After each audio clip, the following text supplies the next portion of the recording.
Birçok noktada ben Hadi sür. Ahmet abi bize ufak bir şaka yaptı.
Herkese merhaba. Bugün BYD Seal'la birlikteyiz. Ayrıca Ahmet abiyle birlikteyiz. Abi merhaba, nasılsın? Merhaba, iyiyim. Teşekkür ederim. Hoş geldin kanalımıza. Bulduk. Çok güzel bir konukla birlikte geldin. Çok teşekkür ederiz. Ayağına sağlık. Ne demek? BYD Seal Türkiye'de 241 tane var. Gayet güzel bir araç. Gayet güçlü bir araç. Aracımız premium segmentinde bir araç. Sedan bir araç. Gördüğünüz gibi tasarımı gayet etkileyici. Farlarına baktığımızda bakın böyle bir çekiklik görüyoruz. Burada 2 adet LED farımız mevcut. Uzun far asistanı da var bu farlarda. Hemen şu altta bakın LED farlarımız var. Şu gördüğünüz çizgilerin hepsinde LED aydınlatma mevcut. Hemen şurada yine sinyallerimizin yanıp söndüğü bir bölüm var. Gündüz farı yanıyor burada. Ortada yine alışılmış BYD logomuz var. Aracın burnu çok güzel. Bakın şurada bir tane kamera var. Şu kısmı gayet güzel bir açıyla yapılmış. Muhtemelen bu açıdan dolayı aracın aerodinamisi de gayet güzel. Şuralarda boşluk var mı abi? Var. Onlarda da boşluk var. Arkadan Aynen. tekerlerin olduğu yere çıkıyor. Şuraya kadar çıkabiliyor. Tabii bu da aracın aerodinamisini arttıran bir hamle. Zaten aracın rüzgar direnci katsayısı 0219. 0219'da bu segmentte bir araç için çok iyi. Model 3'ün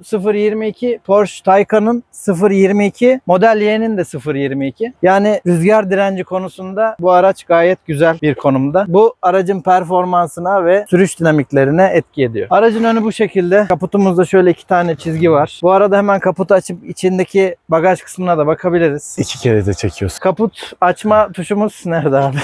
Tamam, onu 2 kere çekiyorsun bak bu arada. Şu aşağıda tamam, bir tuşumuz var. 2 kere çektiğimiz zaman kaputumuz açılıyor. Artık buna kaput mu diyeceğiz, bagaj mı diyeceğiz abi? Aslında bagaj kaput karışımı ve hiç Bagaj başka hem bir şey yok. kaput. Direkt kaldırdığında açılıyor. Gayet böyle güzel üstte BYD amblemli bir kapak yapılmış. Aslında çok ciddi bir yer kapasitesi var. Şu anda mesela kablolarımız var ama kablolarımızın hepsini alabilecek şekilde şurası. Yani bir hatta halı döşeli. Gayet kendi güzel. üzerinde. Yani buradaki bütün boşluğu gayet güzel bir şekilde değerlendirmişler. Şu da böyle sanki burada motor varmış gibi. Açıyorsunuz, bagaj çıkıyor. Güzel olmuş. Seal'lar, U'larda mesela olmayan bir şey aslında. Evet, CLU'da yok. Burası motor. Ve motor da böyle aşağıya doğru. Üstte bir boşluk var. Evet. O boşluğu değerlendirememişler. Şu anda birçok kişi yurt dışından bunun plastiğini getirtip takabiliyorlar. Ya CLU'lara Evet, CLU'lara takıyorlar. Süper. Yani gayet ergonomik olur bence o şekliyle. Çok kolay kapanıp açılabiliyor. Evet. Orada aynı şeyi yok aslında. Aracın hemen şu alt kısmındaki ızgaraları piyano bilek kaplı. Yine burası da piyano bilek kaplı. Ayrıca az önce söylemiştik. Buradaki LED ışıklar yanıyor. Ön camımız ısı ses yalıtımlı lamine bir cam. Ayrıca ultraviyole korumamız var ön camımızda. Piyano bilek bumerang tarzı böyle BYD design yazısı var. Aynamıza baktığımızda burada NFC logosunu görüyorsunuz. Telefonunuzu buraya okutup aracı telefonunuz üzerinden açabiliyorsunuz. Dijital anahtar deniyor aslında ona da. Dijital anahtarla çok rahat bir şekilde açılabiliyor. Bu alt kısmında kameramız var. Araçta 360 derece görüş sisteminin elemanı bu. Yine kapı kollarımız aracın aerodinamisini arttırması açısından kapanıp açılır vaziyette vaziyette. Araca girerken tabii ki de bu şekilde açık vaziyette. Araca girdiniz, kapıyı kapattınız, yola çıkıyorsunuz, kapanıyor. Bu da buradaki rüzgar direncini tabii ki de azaltıyor. Ayrıca şöyle bir güzelliği var. Araca binmek için kapınızı açtınız. Bakın koltuk geriye çekiliyor. Araca bindiniz, oturdunuz, kapıyı kapattınız, koltuk öne doğru gidiyor.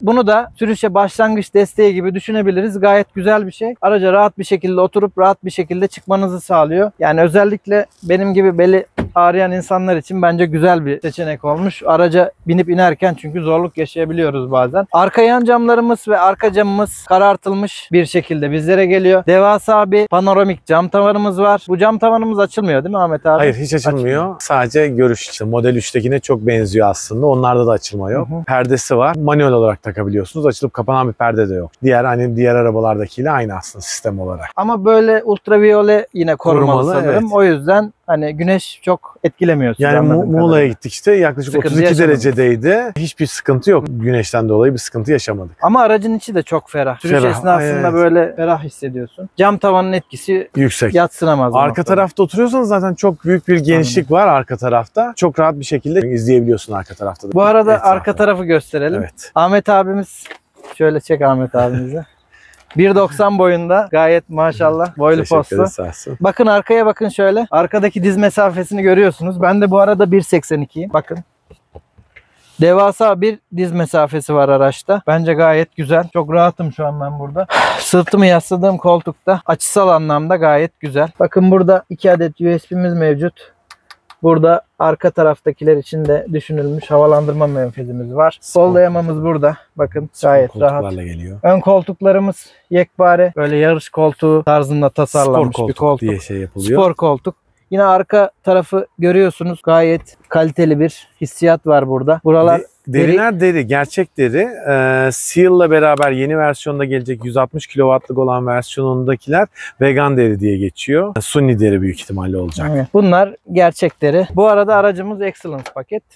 Bu yeni versiyonlar 160 kW'lık versiyonlar, %10 dilimle gelecek olan versiyonlar da buralar vegan deri olarak geliyormuş. Design paket olarak geliyor bu arada o. Bu araçtan çok daha düşük donanım seviyesine sahip. Koltuk Jantları- geri çıkmayacak. Koltuk geri gelmiş Geri falan gelmiyor, yok. onda yok. Aa. Aynalar mesela geriye taktığında aynaya yatıyor. Onlar yok. Evet, sağ ayna ya da sol İkisi- ayna yanaşırken İkisi beraber iniyor yatıyor. aşağıya. Aynen, ikisi beraber bunda yatıyor. var, bu pakette Var, var. Ama yeni gelecek versiyonda %10 Aha. vergi dilimine girecek versiyonda yok. Evet. Bu arada 19 inç jantlarımız var. Evet. Tasarımı gayet güzel. Şuraları plastik mi abi? Değil. Plastik gibi. Bunlar da genelde elektrikli araçlarda Ha, evet, şu plastik, siyah plastik. kısımları plastik oluyor. Doğru. Aerodinamiği Rüzgar etkilemesi Aynen. açısından, yani olumsuz etkilememesi Aha. açısından daha doğrusu. Hemen aracın arkasına bakalım biraz da. Aracımızın arkasında benim az önce dikkatimi çeken şu 3.8 saniyeydi. Hatta Ahmet abi beni biraz korkuttu. Bir hız denemesi yaptı. Hakikaten aracın çekişi çok iyi. Sürüşe geçince oradan bahsedeceğiz. Bakın burada yine bir kameramız var. Çevre görüş sistemini destekleyen bir kamera. Altta piyano bilek bir difüzörümüz var. Bakın burada bir tuşumuz var. Buraya elinizde malzemelerle geldiniz. Dizinizi dokunduğunuzda elektrikli açılabilen bir bagajımız mevcut. Yine elektrikli kapatabiliyoruz. 400 litrelik bir hacme sahip bu bagaj. BYD Seal ve 3.8 amblemini görüyorsunuz.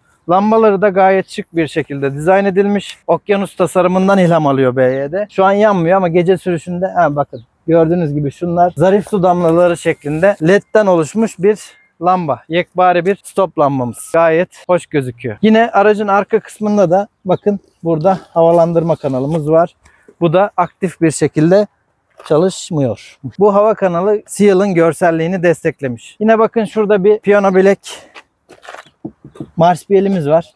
Gayet güzel gözüküyor. Aracımız beyaz renkte olduğu için siyah beyaz dengelemesi, kontrastı araçta çok güzel bir şekilde sergilenmiş. Elektrikli şarj kapağımız bu şekilde açılıyor. Tip 2 şarj aleti.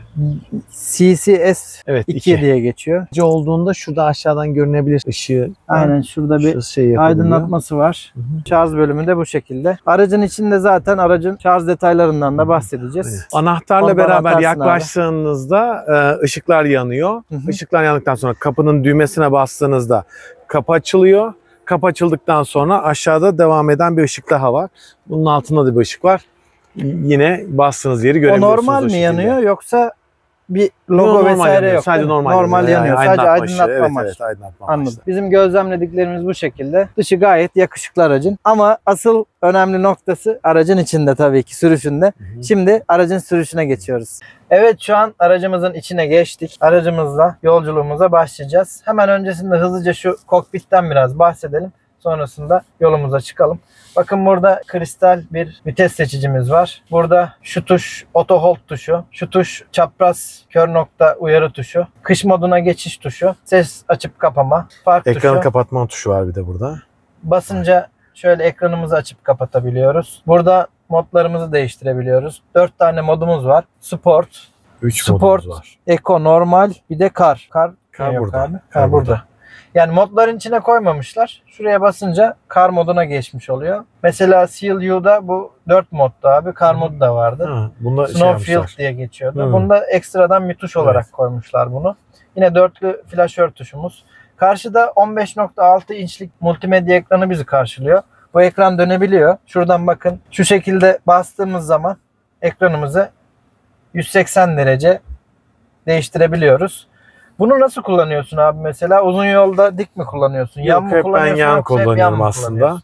O biraz alışkanlıklarla Aynen. ilgili sanırım. Herkesin kendi Hı. yoğurt yiyişi var anladığım kadarıyla. Hava menfezlerimiz otomatik hareket ediyor. evet. Vay, o da harika. Yani onu buradan seçerek hareket ettiriyorsun. Evet.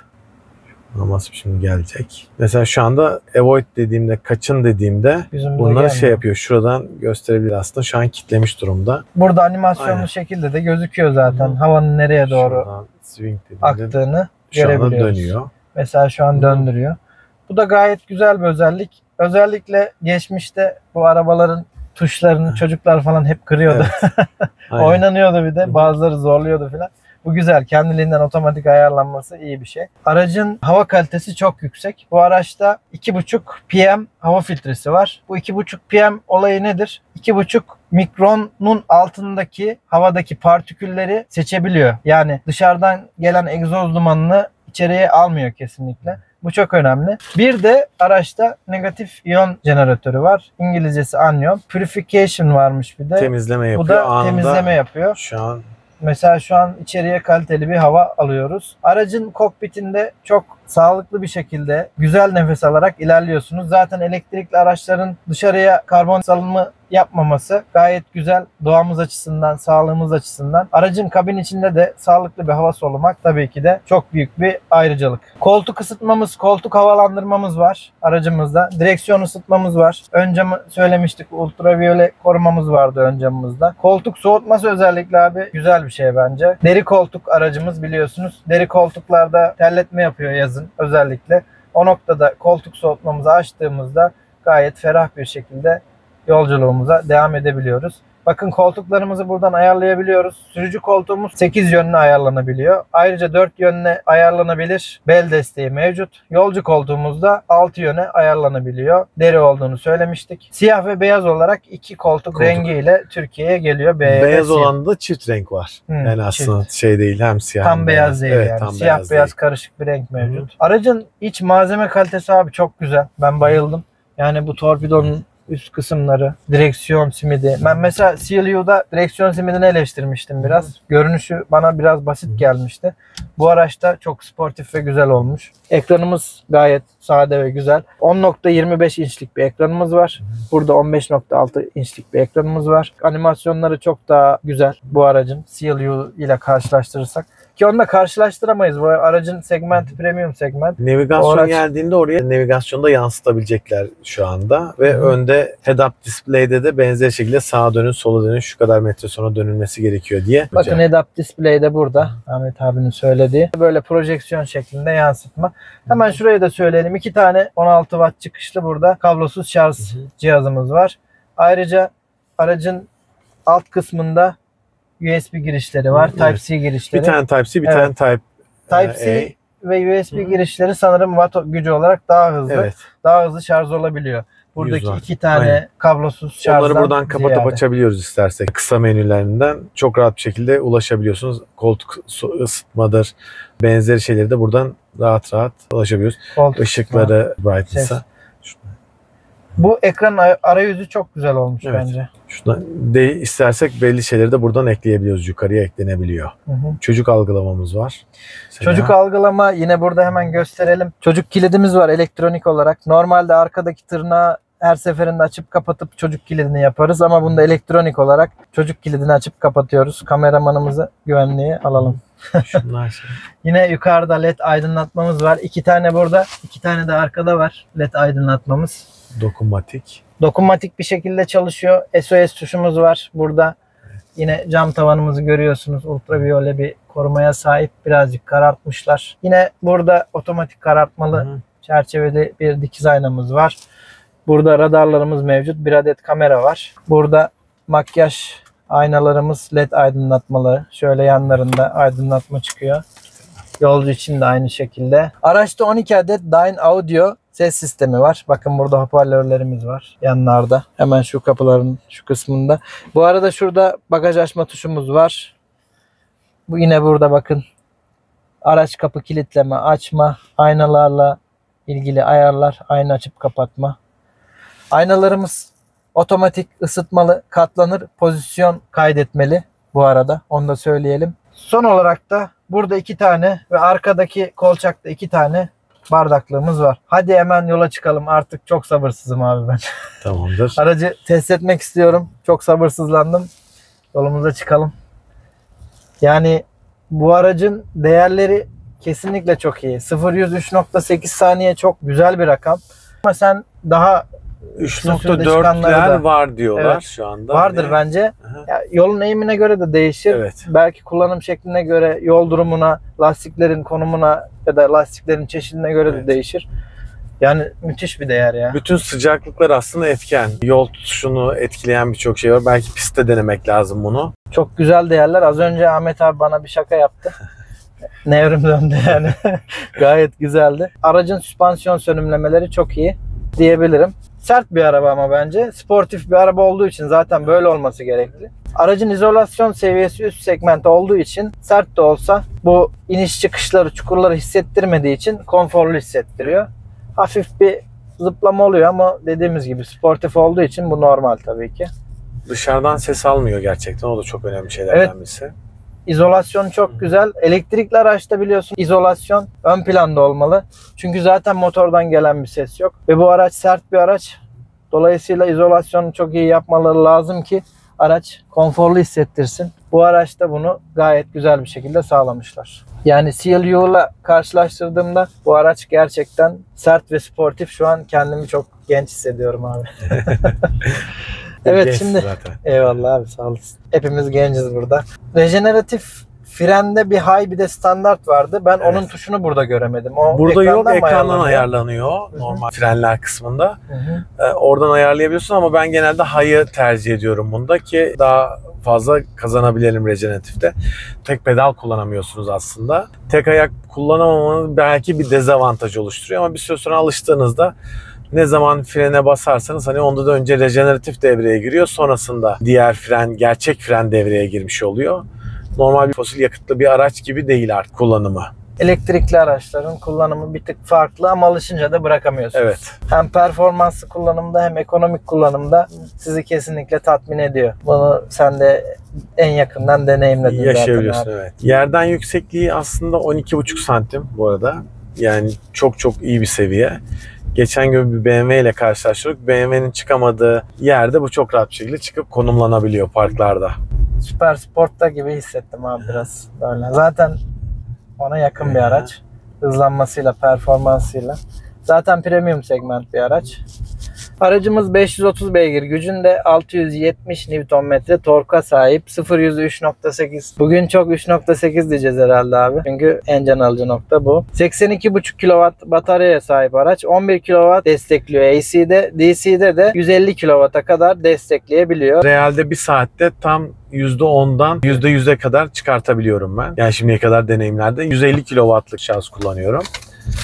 150'yi gerçekten alabiliyor baktığında. Aracın 150 kW'da rahatlıkla şarj edebiliyorsun. Evde şarjda da 11 kW'ı 380 ile alabiliyorsun. Normal trifaze bir şarj aletiyle alabiliyorsun. Trifaze şarj aletiyle de genelde şu anda 9.8 ile 10 arasında. 11 kW'ı hiçbir zaman göremedim ben. Ya biraz voltajlar düşük olduğundan sanırım. Normal priz şarj aleti var mı bu araçta abi? Beraberinde çıkıyor. Bir tane çıkıyor. 1.7 kW'la şarj edebiliyorsunuz.